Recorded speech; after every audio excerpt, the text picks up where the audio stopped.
आज हम बनाएंगे कोरल ड्रॉ की तीसरी क्लास में ताजमहल। ठीक है, ताजमहल वैसे शेप फिल करके नहीं बनाएंगे, ब्लेंड टूल से बनाएंगे आज। ठीक है, जिसमें कि हमारी जो है ब्लेंड टूल की इतनी अच्छे से परफेक्शन से जो आपकी प्रैक्टिस हो जाएगी कि अगर आप कभी भी यूज करते हो उसको तो इजीली यूज कर पाओगे। ठीक है, विंडो आर से ओपन कर लेते हैं कोरल ड्रॉ।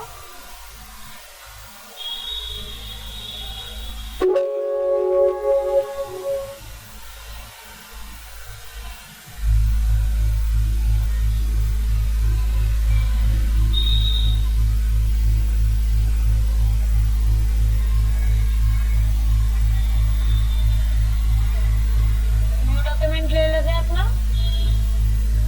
और इसमें हम जब कोरल ड्रॉ में अब ताजमहल इतना बनाएंगे, इसमें हमारा जो पेंसिल टूल है, पेन टूल है, वो भी हम इसमें यूज करेंगे। ठीक है, चलो पेन टूल का यूज करके बनाते हैं आज हम ताजमहल। पेन टूल लिया हमने, सबसे पहले हमें एक इटैलिक यानी एक तिरछी लाइन हमें ड्रॉ करनी है। ड्रॉ कैसे करी? क्लिक करके ड्रॉ करी। अब क्लिक करके नहीं रखना है, क्लिक करके रखोगे तो देखो ऐसे आएगा, माउस से क्लिक करके रखोगे तो ऐसे एरो आएगा, आप ड्रॉ भी नहीं कर पाओगे। अगर आप चाह रहे हो कि भाई प्रॉपर जैसे अभी मैंने लाइन ड्रॉ करी ऐसे आए, तो उसके लिए क्लिक करके जैसी लाइन ले जानी वहां पे ले जाकर डबल क्लिक करके उसको छोड़ देना, जहाँ पर भी आपको एंड करना है। ना समझ आया? कभी भी कोई भी शेप ड्रॉ करते हो, ड्रॉ करनी है क्लिक क्लिक करके, जहाँ जहाँ पॉइंट आपने लग रहा है वहां करके इसको ड्रॉ कर सकते हैं। अब जो एक्स्ट्रा बन गए थे इनको हम डिलीट कर देते हैं। अभी जो हमने क्या कहते हैं इटैलिक जो है आपने लाइन ड्रॉ करी थी, अब शेप टूल से इसको शेप देंगे। ऊपर का क्या बनाएंगे? गुम्मद बनाएंगे। आज गुम्मद बनाने के लिए शेप टूल लेंगे। ठीक है, अब देखो अभी हमने अभी थोड़ी देर पहले ही क्या कहते हैं कुछ उसमें डॉक्यूमेंट वगैरह हमने क्रिएट करा था, जो भी लोगो वगैरह, उसकी वजह से जो इसमें शेप टूल है वो ऑटोमेटिकली एक्टिवेट है, तो हमें कंट्रोल क्यू करने की जो है नीड नहीं है इसमें। आपके पास अगर ब्लू लाइन आती है तो आपको नीड नहीं है कि आप कंट्रोल क्यू करके उसको एक्टिवेट करो। अब क्या करना है? राइट क्लिक करके इसको हमें करना है कर्व। क्यों? क्योंकि हमें इसे कर्वनेस देनी है, थोड़ी सी शेप में कर्वनेस देनी है। इसको हल्का सा ऊपर की तरफ ले जाना, हल्का सा ऐसे। ये देखो हाफ बन गया अभी तो। अब इसकी सेम वैसे जैसे हमने कोरल रंगोली में अभी करी थी कॉपी पेस्ट, ऐसे कॉपी पेस्ट और इसको मिरर कर देंगे, और इसको हम फिर अपने अप डाउन एरो से या क्या कहते हैं अपने माउस से मूव कर सकते हैं। ठीक है, अभी हमने रख दिया। अब हमें क्या करना है? यहाँ से ब्लेंड टूल लेना है। अभी तो ट्रांसपेरेंसी टूल है, ये हमारा ड्रॉप शैडो टूल है। अभी देखो यहाँ पे हल्का सा ब्लैक सा निशान दिख रहा है, हल्का सा जो आ रहा है, बिल्कुल ट्रायंगल शेप में जो आ रहा है, हर के ही नीचे है। जो भी आप ऑप्शन देखोगे मोस्टली ऑप्शन के नीचे आपको एरो मिलेगा। क्यों? क्योंकि इसके नीचे इसके बाद इसमें और भी ऑप्शन है। इस पे नॉर्मल क्लिक करोगे आप तो इसमें आपको और ऑप्शन दिखाई देंगे। ऐसे इस पे क्लिक करा हमने तो देखो और ऑप्शन दिख रहे हैं। अब हमें इसमें से लेना है ब्लेंड टूल। ये हमारा ब्लेंड टूल। ब्लेंड क्या होता है? ब्लेंड करना, मर्ज करना। वैसे ही हम इसको मर्ज कर, ये हमने करा। पर ध्यान रहे ब्लेंड करते हुए आमने सामने जो भी आपकी शेप है वो आपने ग्रुप ना कर रखे हो। अगर आप ग्रुप कभी करते हैं तो वो हमारा नहीं होगा, ब्लेंड टूल जो है वो यूज नहीं होगा, वो अप्लाई नहीं होगा। ठीक है, अब इसमें जो लेयर्स आ रही है, जो लाइनिंग आ रही है, मुझे ना बहुत कम लग रही है। मुझे थिकनेस बढ़ानी है, इसमें घनापन ज्यादा चाहिए, तो इसमें हम इसको ब्लेंड टूल से और एक्स्ट्रा कर देंगे। देखो 20 थी, 30, 37 ऐसे हो। अगर मैं चाह रही हूँ कम तो मैं इसको कम भी कर सकती हूँ, तो अपने अकॉर्डिंग इसको सेट कर सकती हूँ। उसके बाद ये तो हमारा ऊपर का गुम्मद बन गया। अब हमें इसके नीचे का जो हमारा मेन डोर होता है हम पहले वो बनाएंगे। ठीक है, फिर से पेन टूल लेंगे। जितना हो सके कॉपी पेस्ट ना करके हम पेन टूल, ब्लेंड टूल और शेप टूल का यूज करेंगे। पेन टूल क्लिक करा, स्ट्रेट लाइन चाहिए, शिफ्ट के साथ भी करोगे तो देखो शिफ्ट प्रेस करने से भी आपकी स्ट्रेट लाइन ड्रॉ हो जाएगी। डबल क्लिक करके इसको छोड़ देंगे। सेम प्रोसेस आमने सामने रख के राइट क्लिक कर देंगे और ब्लेंड टूल से इसको भी ब्लेंड कर लेंगे। मोस्टली चीजें हम इसमें ब्लेंड टूल से ही बनाएंगे। ये हमारा ब्लेंड टूल से हो गया। अब इसको इसके नीचे हम ऐसे अप्लाई करें।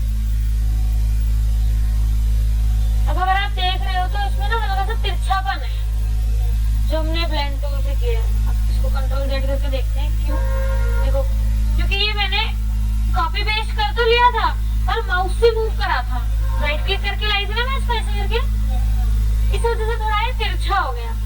तो ये गलती ना हो तो क्या करते हैं, कॉपी पेस्ट कर लिया मान लो, ठीक है, और इसी के जस्ट सामने हम इसको रख लेंगे। अब डाउन एरो से कर लो माउस से। माउस से करते तो बहुत ध्यान से करना है कि मतलब ये आमने सामने ही रहे, हल्का सा भी इधर उधर मूव ना हो। एरो से करोगे तो ये देखो एरो से हम इसको नीचे रखेंगे, इसे ब्लेंड टूल करते हैं।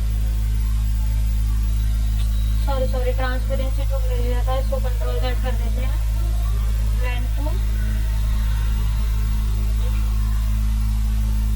ठीक है। अब देखो स्ट्रेट आ रहा है ना, पहले वाले में और वाले में बहुत डिफरेंस है। पिक टूल से इसको अनएक्सेप्ट करेंगे। पिक टूल का भी ये काम होता है, मान लो अभी मैंने शेप जो भी टूल सेलेक्ट करा हुआ था वो मैं ऐसे डीसेलेक्ट करके, यानी कि मुझे पिक करना है किसी और को, किसी और टूल को या किसी और शेप को, ठीक। अब देखो ये थोड़ा सा रहता है इसमें, तो इसको हम बढ़ा लेते हैं। अब देखो ना ऐसे दिक्कत हो रही है, अब देखो एक्स्ट्रा हो गया थोड़ा सा। जूम टूल लेंगे, हमारा क्या होता है ये जूम टूल, डिक्रीज करना है या इंक्रीज करना है। इंक्रीज कर लिया, थोड़ा सा और कर लेते हैं एक्सप्लोरर बार से, और इसको थोड़ा सा हमें एडजस्ट करना है अपनी शेप के अकॉर्डिंग। अब अगर ये शेप ऐसी रहती, जूम आउट रहती, तो हम इसको अभी प्रॉपर शेप नहीं दे पाते, ठीक है। कोरल ड्रॉ में आप कोई भी शेप बनाते हो या कभी भी स्टार्टिंग में कुछ भी करते हो, कोरल ड्रॉइंग में कोई भी काम करते हो तो हर एक चीज में परफेक्शन जरूरी है। अब हम कोई भी शेप या कोई भी डिजाइन ड्रॉ कर रहे हैं, आपको कोई कमी नहीं दिख रही पर सामने वाले को दिख रहा है कि हाँ हल्की सी अगर तिरछी होती है, हल्की सी थोड़ी सीधी होती तो और अच्छा अट्रैक्टिव इसका लुक आता। तो हमें इसमें ध्यान रखना है बहुत ज्यादा, ठीक है। अब इसका नीचे का डोर बनाएंगे। डोर बनाने के लिए हमें एक रेक्टेंगल की जरूरत है, तो यहाँ से एक रेक्टेंगल ड्रॉ कर लेते हैं, ठीक।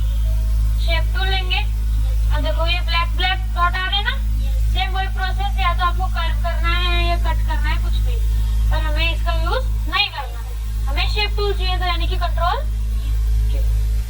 F10 करके या शेप टूल सेलेक्ट करके कंट्रोल Q। अब यहाँ पे क्या करना है, हमें नीचे का पोर्शन नहीं चाहिए, जो नीचे लाइन आ रही है हमें नहीं चाहिए। इसको हम राइट क्लिक करके कर्व टूल से हमें कर्व नहीं करनी, ये लाइन हटानी है, यानी कि ब्रेक अ पार्ट, यानी कि इस पार्ट को हमें ब्रेक करना है। इसके नाम से पता चल रहा है ब्रेक अ पार्ट, यानी कि पार्ट हमें ब्रेक करना है। सिलेक्ट कर लिया, देखो दो एरो आ गए, एक एरो यहाँ पे और एक एरो यहाँ पे स्ट्रेट। अब अगर शेप टूल में क्या है, एक चीज और होती है कि पॉइंट है, डबल क्लिक करोगे तो पॉइंट डिलीट भी हो जाएगा, पर अगर आपसे डबल क्लिक करके नहीं हो रहा है तो सेम वही प्रोसेस, राइट क्लिक करके ब्रेक अ पार्ट। देखो हमारी लाइन अलग हो गई, डबल क्लिक करके से डिलीट कर दो, नॉर्मल से करके डिलीट कर दो। यहाँ अब हमने रंगोली में सीखा था कोई भी चीज हमें सेंटर में चाहिए हो, सेंटर में कॉपी करनी है तो शिफ्ट के साथ और राइट क्लिक करके छोड़ देंगे। इतना समझ आया? इसको ऐसे नीचे की तरफ ड्रॉ कर लेंगे, ठीक है। अब इसके ब्लेंड टूल से हम इसको ब्लेंड कर, सॉरी तो थोड़ी सी कंफ्यूजन है, इसको ब्लेंड टूल से हम ब्लेंड कर देंगे।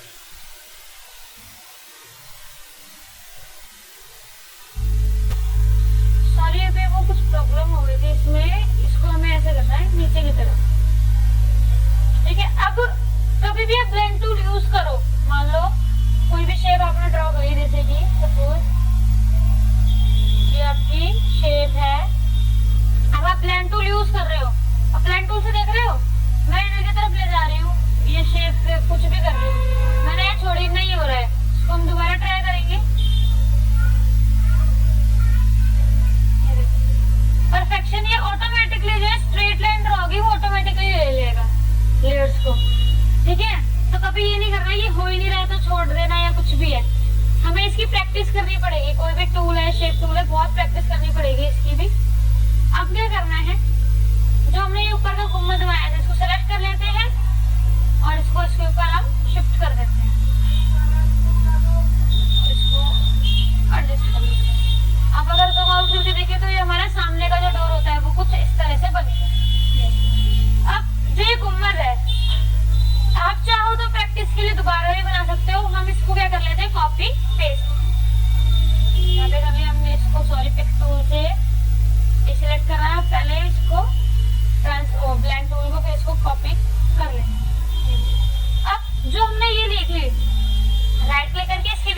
रख लेते हैं। अब जो हमने ये लिया है ये हम यहाँ पे सेंटर में लगाएंगे, डोर के सेंटर। अब वो कैसे लगाना है, अब या तो आप इसको प्रॉपरली स्ट्रेट कर लो, अगर आप कर सकते हो तो, कि भाई हाँ मैं इसमें कुछ बिल्कुल भी कर्वनेस नहीं है या हल्का सा भी इटैलिक नहीं है। देखो दिख रहा है इटैलिक है हल्का सा, इसमें हम इसको डिलीट कर देते हैं, रिस्क नहीं लेना हमें। हम क्या करेंगे, पेन टूल से इसको स्ट्रेट लाइन को ड्रॉ कर लेंगे शिफ्ट के साथ। ठीक है, वही सेम प्रोसेस, राइट क्लिक करके कॉपी पेस्ट, इसी के साथ राइट क्लिक करके इसको छोड़, पेन टूल। अभी देखो कम, ये जो है लाइनें कम है और ये थिकनेस इसमें ज्यादा है, तो हम इसमें भी बढ़ा देंगे।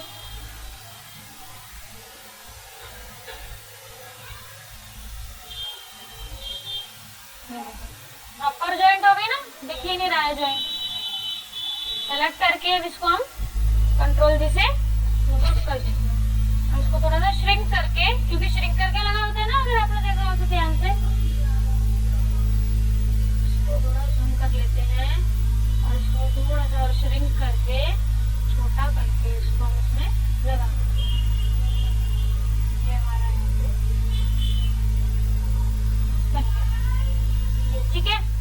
अब चाहो आप तो इसको लगाने से पहले इसको सेलेक्ट करके कॉपी कर लेंगे और यहाँ पे इसको पेस्ट कर लेंगे। अब ये चीज तो हमने सेंटर में क्या कहते हैं, इसको हमने ग्रुप नहीं किया, इसको ग्रुप कर लेते हैं कंट्रोल जी से। ग्रुप हो गया। ग्रुप होने के बाद आप कुछ भी इसको छोटा या बड़ा कर लोगे तो वो हर आपकी शेप पे अप्लाई होगा। ऐसा कुछ नहीं है कि आपने ये और ये अलग बनाया था तो इस पे अलग अलग करना पड़ेगा। ठीक है, अब ये देखो, अब मैं अगर इस पे करना चाहूँ तो सिर्फ ये बड़ा हुआ, मुझे पूरा ये शेप ड्रॉ करनी थी पूरी। इसको हम डिलीट कर देते हैं, ये हमने एग्जांपल के लिए ली थी। अभी हमने इसको ग्रुप कर लिया है, इसको हम प्रॉपरली ड्रॉ कर लेते हैं। जो मेन गेट होता है, जो मेन डोर होता है हमारा, वो बड़ा होता है। अब इसकी हम एक कॉपी ले लेते हैं यहाँ पे, और जो ये हमने डोर के बीच में लगाने के लिए बनाया था सेंटर में, इसको हम हटा के इसको यहाँ सेंटर में लगा देते हैं।